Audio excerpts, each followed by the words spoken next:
Most high-profile hire, Rajiv Bansal has resigned as the Chief Financial Officer. Now, the former Infosys CFO had joined the cab-hailing startup in January last year. But Bansal is not alone. Raghuvesh Swaroop has also followed his footsteps and resigned as the Chief Marketing Officer. Now, what's interesting is that the news of his resignation comes exactly a day after SoftBank recorded a loss of $350 million on two of its biggest investments in India, OLA and Snapdeal. Rukmini Rao joins us with all the details from there. Rukmini, a resignation from Bansal coming in barely a year into the job. Absolutely.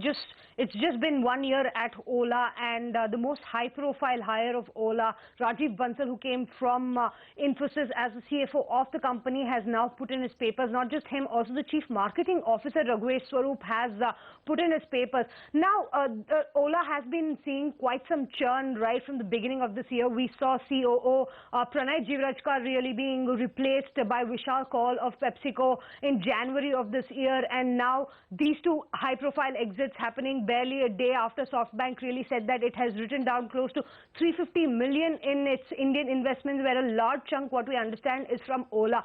Not just this, also earlier, just a few days back, in fact, the Vanguard Group had marked down its valuation at the company by about 40%, really bringing the total value of the company to about $3 billion, really $2 billion less than what it had raised its last funding, $500 million at a valuation of $5 billion in 2015, and barely 2 years down the lane, we are looking at a valuation of $3 billion of the company. In fact, Ola has been trying to raise some money from the markets, but has not been able to do so. So these, exits and this kind of churn at the top management really will be hurting the company going ahead.